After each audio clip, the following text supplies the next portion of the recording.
I'm Brittany, 33, female. I live in a quiet suburb just outside of Chicago in a house that looks modest from the street, but is exactly how I want it on the inside. I'm a physical therapist by trade, but for the last 7 years, I've been the CEO of a rapidly expanding corporate wellness and rehabilitation company.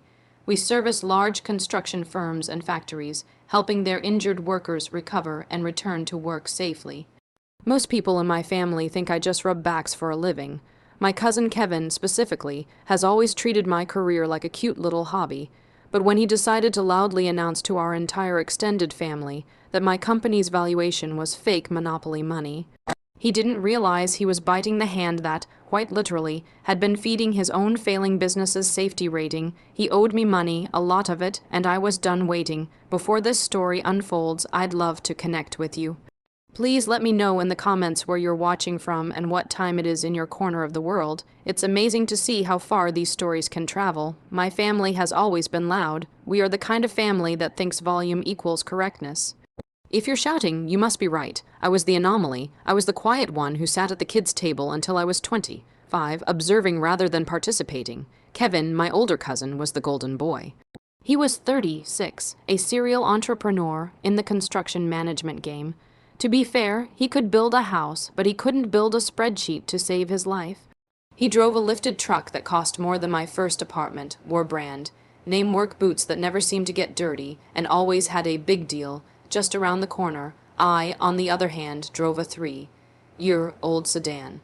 I wore generic athletic wear because, well, I'm a physical therapist. Comfort is key. Because I didn't flash cash, my family assumed I didn't have any. They didn't know that my company, Core Recovery Solutions, had just closed a Series B funding round valuing us at $25 million. I didn't talk about it because I didn't want things to get weird. I wanted to come to the family barbecues, eat Aunt Karen's potato salad, and go home. But things had been getting weird anyway. It was Memorial Day weekend. The air smelled like charcoal and sunscreen. I was sitting on a lawn chair, nursing an iced tea, when Kevin lumbered over, a beer in one hand and a half-eaten burger in the other. "So, Brit," he said, loud enough for half the yard to hear. "Heard a rumor." I looked up, shielding my eyes from the sun. "Oh yeah, what's that, Kevin?" "Mom said she read something online. Said your little stretching business got some investors, some crazy number like 25 mil. He laughed, a wet hacking sound. "Internet numbers are wild, huh?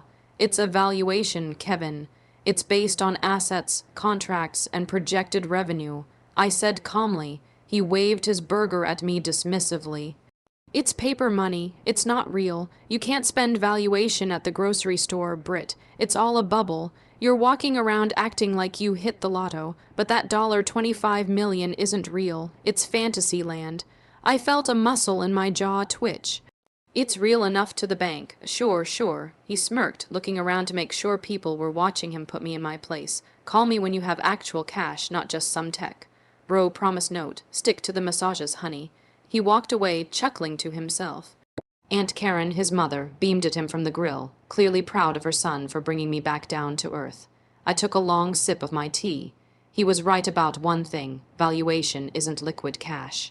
But he was wrong about the fantasy. And he was definitely wrong to test me, because while he was mocking my finances, he seemed to have forgotten that his own company, K Builds, was currently one of my delinquent clients. The next morning, I went into my office. My CFO, Jessica, was already there, staring at the aging accounts receivable report. Jessica and I had started this business in a garage. She was the shark to my dolphin. "Morning," Jessica said, not looking up from her screen. "We need to talk about the friends and family discount list." I sighed, dropping my bag on the chair. "Let me guess. Kevin," she confirmed.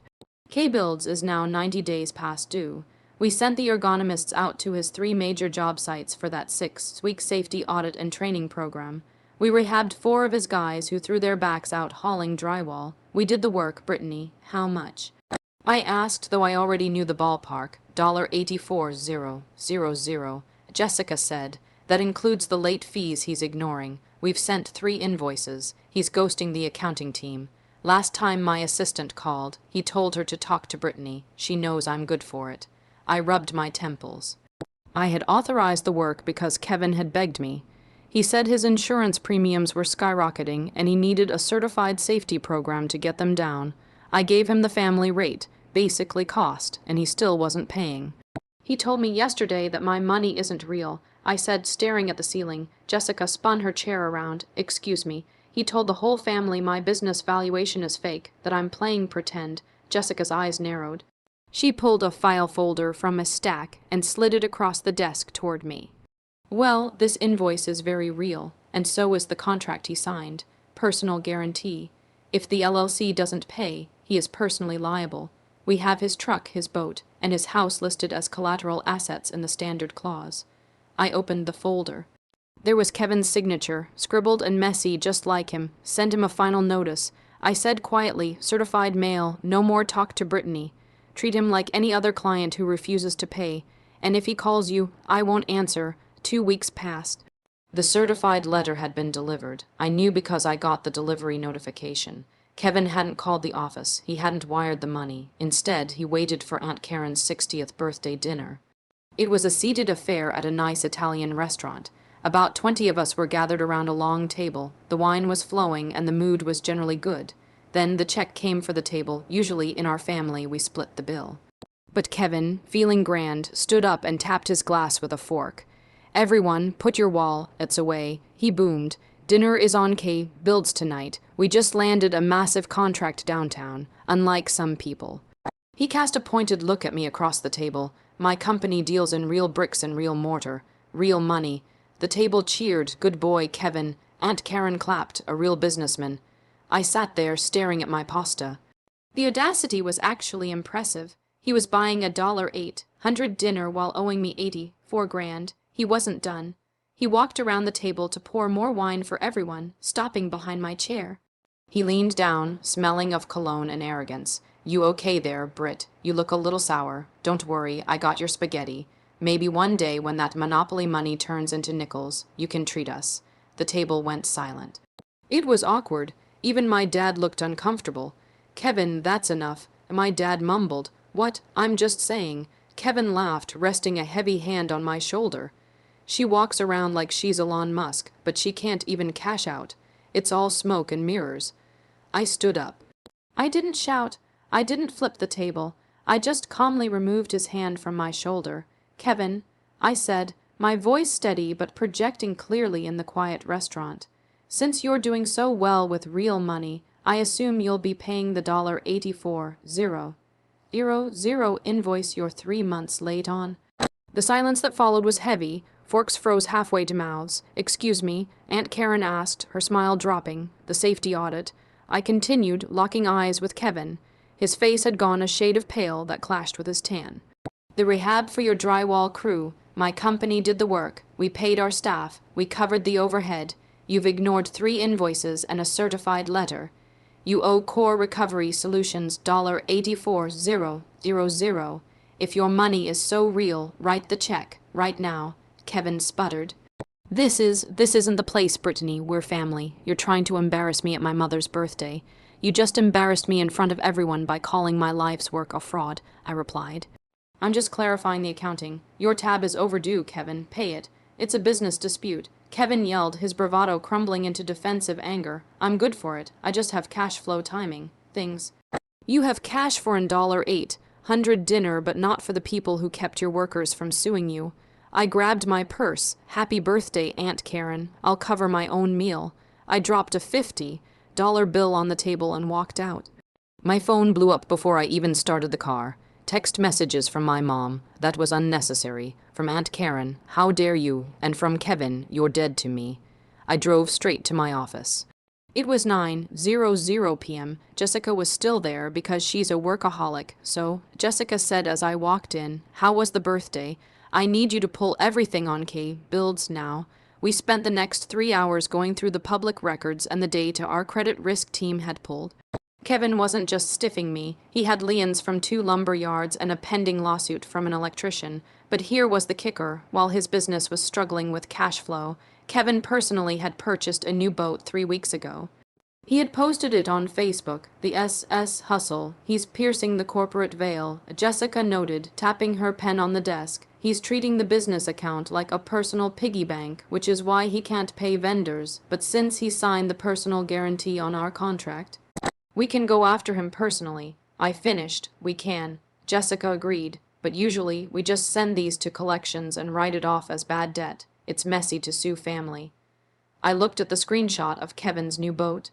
I looked at the text message where he called my business fake. He mocked my liquidity. I said softly, let's show him some liquidity, file the suit, and file for a pre-judgment attachment on his assets. If he's hiding money or spending it on boats while insolvent, we can freeze it. Jessica smiled, a terrifying, sharp smile. I'll call our lawyer. We'll have the papers filed by Monday morning.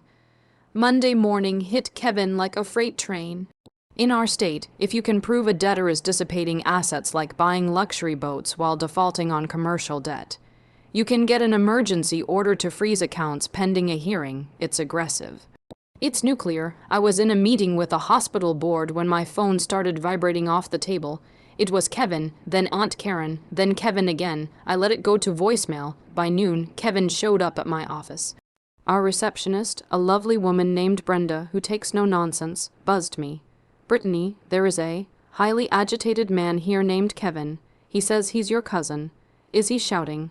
I asked. Yes. Call security, please. Do not let him back. I watched on the security monitor as 2 uniformed guards escorted a red-faced Kevin out of the lobby. He was waving a stack of papers, the legal notice. An hour later, my dad called. Brittany. He sounded tired. Kevin's cards are declined. He can't make payroll on Friday. His guys are going to walk. Aunt Karen is hysterical. She says you're ruining him over a family misunderstanding. It's not a misunderstanding, Dad. It's theft. He took services worth $84,000 and decided not to pay because he thought I was a pushover. He bought a boat instead of paying his debts. That's not my fault. Can't you just unfreeze it, give him a payment plan? He had a payment plan. He ignored it. He had a warning. He mocked it. Now he has a lawsuit. Tell him to call his lawyer, not my father. It was the hardest thing I'd ever had to say to my dad, but I had to draw the line. If I let Kevin walk all over me, I wasn't a CEO. I was just a doormat with a bank account. The hearing was 2 weeks later. Kevin didn't hire a lawyer. He showed up with Aunt Karen. He clearly thought he could charm the judge or shame me into dropping it. I showed up with Sarah, our corporate counsel, and Jessica. We wore matching navy suits. We had binders. We had receipts. The judge, a stern woman with glasses perched on the end of her nose, looked at Kevin. Mr. Henderson, do you dispute the validity of the debt? Kevin stood up, tugging at a tie that was too short. Your Honor, look, Brittany is my cousin. We have an understanding. This is a family matter. I was going to pay her, but business is up and down, you know. She's got millions. She doesn't need this right now. The judge looked at me. Sarah stood up for me. Your Honor, the plaintiff runs a corporation. The defendant signed a commercial contract with a personal guarantee.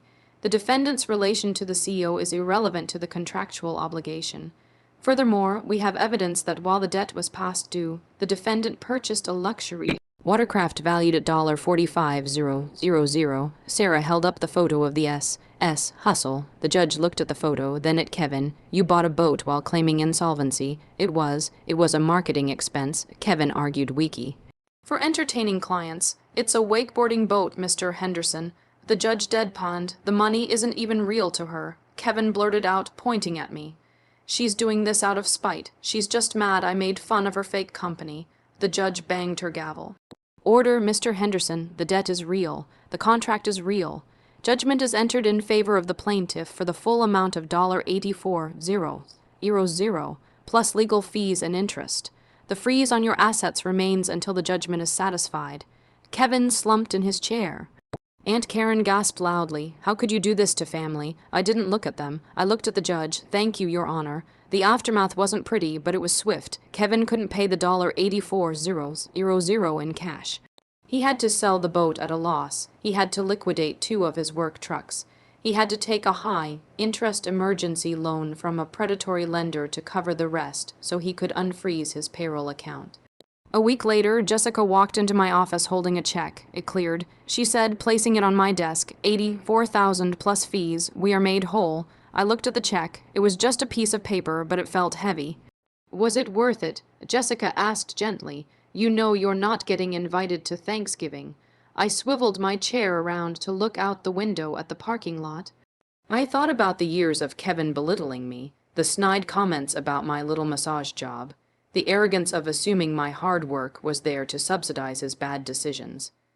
He told me my money wasn't real, I said. I think he learned that it's very real, and more importantly, he learned that I am real. I'm not his little cousin anymore. I'm a business owner. I turn back to Jessica, process it, and then remove K. Builds from our client list permanently. We don't work with high-risk entities. Aunt Karen sent me a long, nasty letter about how I had forgotten where I came from.